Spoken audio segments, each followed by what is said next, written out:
New tanks, new star systems, and new flight models. There are quite a few interesting features in the works for Star Citizen, and this is your June development update, as always featuring the highlights of what the devs worked on last month. While this one is missing some major beats I'm looking forward to, like the economy, it actually had quite a few small nuggets that I'm more excited for than expected.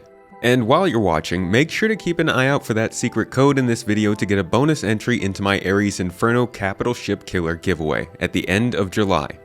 Thank you for coming to my Tomato Talk.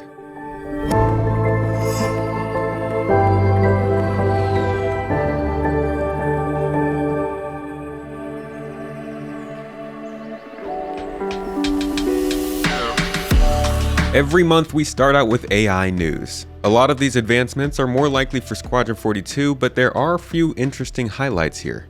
For one, the team is working a lot on making sure AI can navigate in these spaces that will always be changing. That includes, of course, walking around planets as they've started recently, but also identifying when conditions on these planets change, whether a fire hazard is dynamically spreading or a vehicle is parked in a new location.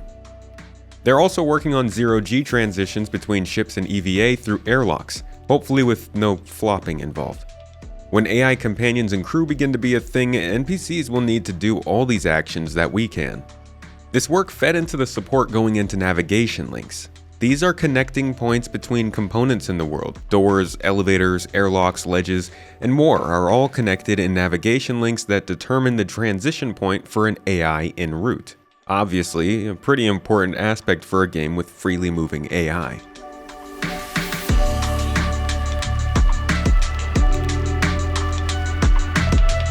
Before we get to fun ship news, some character updates. We have more progress on two gangs coming into the game, the Dusters native to Stanton and the Headhunters in Pyro. We still know virtually nothing about these gangs, but maybe we'll see something soon. Now for ships, or vehicles, since our first is the Tumbril Storm tank. A new relatively speedy vehicle with a pretty big gun on top. This tank has reached the end of the Laud 0 stage, meaning it has reached the highest level of art detail and is approaching final content. Damage systems, textures, and materials saw polish, and not much work is left for this one to enter the game. Depending on when 3.20 comes along, we may actually see this one sneak in. We'll have a much better idea next month though. The Santok Gyai, after failing its first gray box review, has been resubmitted for an art checkoff. Once it is confirmed, the Laud 0 stage will begin. So this is not only behind the storm, but much more complex and alien-made. So this ship is still a ways out from implementation. Despite development on the Crusader series, Origin X1, and a couple of other unannounced vehicles, that's all the ship art for this month.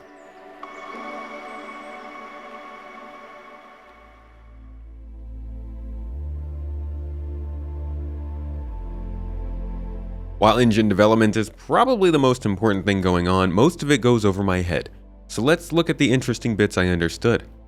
Worth mentioning is the core engine team getting their latest changes into the development branch. If you watched my recent video on how these updates even work, you'll know this means many of the engine changes we've been reading about over the last 3 months will likely be in the next major update. In the meantime, the team experimented on a cooperative threading model to improve performance on the physics side of the game. The dynamic damage system, Maelstrom, made progress specifically on modeling cantilever beams, and likely what happens to them after receiving damage.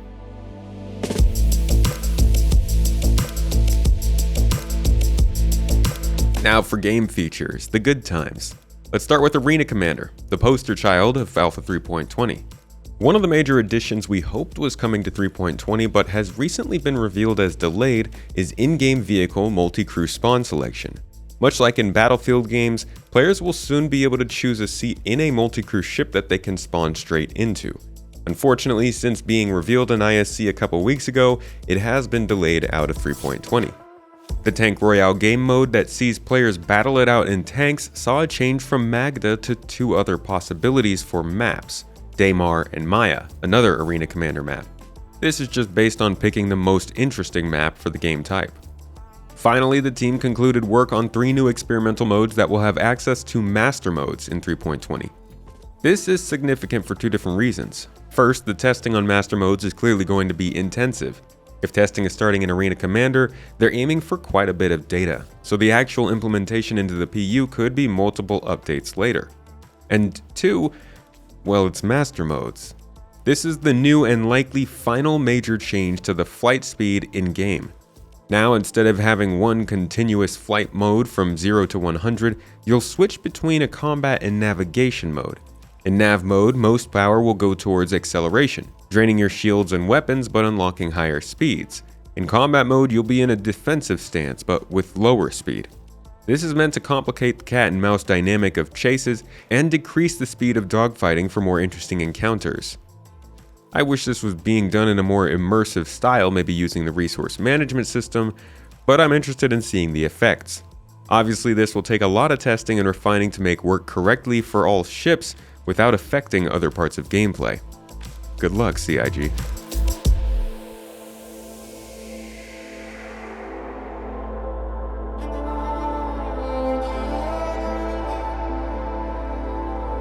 On the character and weapons features side of things, weapon wear and tear is being implemented.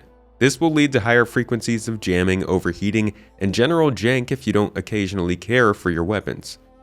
We've seen this in plenty of other games before, and it already exists for your ship in some capacity and will continue to do so as engineering comes online.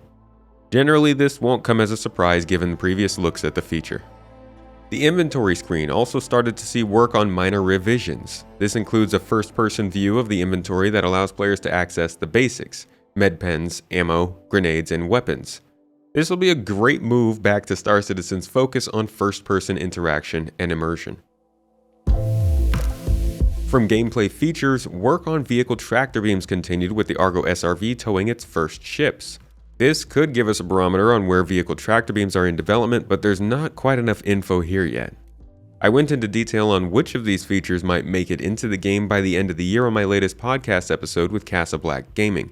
And vehicle tractor beams was one of our picks for this year, but we'll see. The Resource Network also got a mention here though, as the team continues to support engineering and life support gameplay to come online again, hopefully this year, but I'm just not sure. The Mission Features team spent the month developing cargo hauling and piracy missions. It's great to hear about cargo hauling missions, and doubly so to see them linked to freight elevators. Another mystery feature for this year, freight elevators are integral to cargo hauling working correctly in-game. Hopefully we continue to hear more next month. A new dynamic event began production called Blockade Runner, focused on cargo and escort gameplay, likely part of the quantum traveling mission AI we've been hearing about in recent monthly reports. A new salvage mission that requires players to scrape the hull of specific gang-owned ships was completed for Alpha 3.20, and the team broke the new player experience into a modular setup so it can be run at any location, with insight from the branding team later in this report pointing to New Babbage being that next location. A technical design document was completed for the player versus faction reputation system. When you commit a crime against or help a faction in-game, they will take notice. Over time, they're meant to react to you differently based on your relations with them and others long term. With so many factions, this system's gonna need to be massive, and while work did start on it years ago, it got put on the shelf for a while, and the Mission Features team only recently took hold of the reputation system. This development is a good sign we can start to expect more dynamic relationships with AI in the future. Work also continued on the data heist, retrieve consignment, and ship escort missions. But the real juice is their work with the actor feature team on the ledge grab feature we saw functioning in Squadron 42 last year.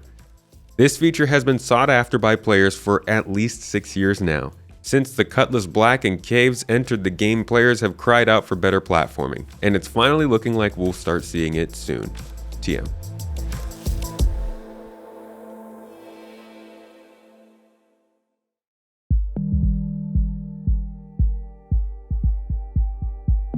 June saw the Planet Tech team make good progress on water simulation, but also on quantum obstacles.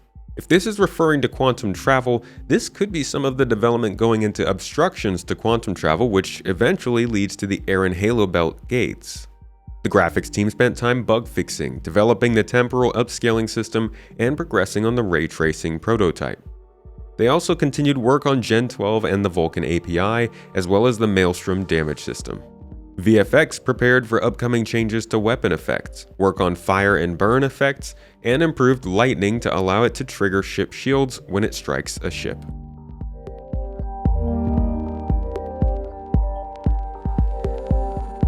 The in-game branding team worked on the signage in New Babbage, progressed with artwork for Pyro and navigational signage in Ruined Station, and built out commercial lobbies for upcoming underground facilities.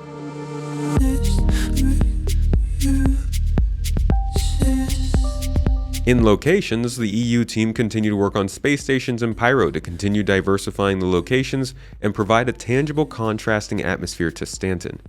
More about that in a second. The Sandbox team closed out Pyro's outpost, moving on to planetary distribution across the system's many planets. Development also continued on underground facilities, expanding the locations further. The Organics team continued optimizing clouds and improving the system while working on new flora in Pyro.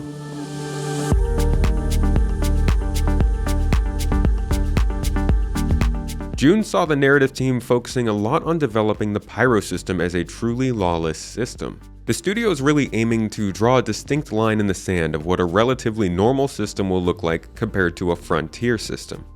The narrative relationship that is built here will be pretty substantial in deciding just how deeply the experience will change across the game as a whole. Right now, the team is focused on mission content and providers, food options, signage, and general atmosphere. A lot of the experience will also come down to how AI interact with you and others. Hopefully by then, with more than just T-poses and kind one-liners. Thanks for stopping by. Narrative also made deeper dives into alien linguistics. There are currently 3 languages outside of English that exist in-game, and recently monthly reports seem to point to them becoming more important to gameplay in some areas.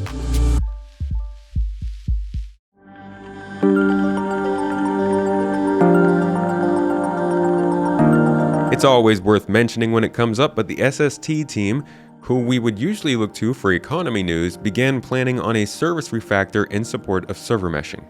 The team also supported the USPU team on integrating the Mist Hull C and cargo feature release, which could mean some changes to commodities on the back end and things related to the economy, but this is too cryptic a message for us to know.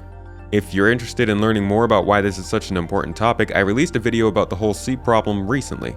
It'll be in the relevant links below.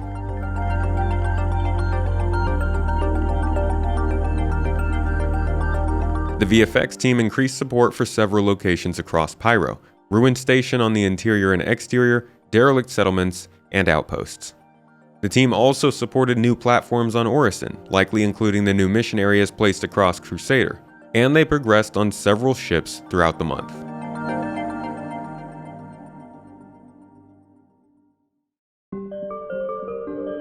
This update was interesting. As much exciting information was there, like ledge grabbing, cargo hauling, and master modes, I can't help but notice the lack of substantial info on the economy, server meshing, and the resource network. A lot of good development has happened this year, undoubtedly making more progress than years past. But as we pass the midway point, I do wonder how much PES may have slowed down some of these major features. No matter the case, I'll be here to deliver the latest development news to you every month. And if you want more content, you can subscribe here or check out my second channel hosting my podcasts, deep dives, and casual news of games I enjoy. And if you didn't find it, make sure to go back and check the video and find that secret code I left that will give you bonus entries into my Ares Inferno ship giveaway of July. All Patreon supporters, of course, will receive these codes at the end of the month.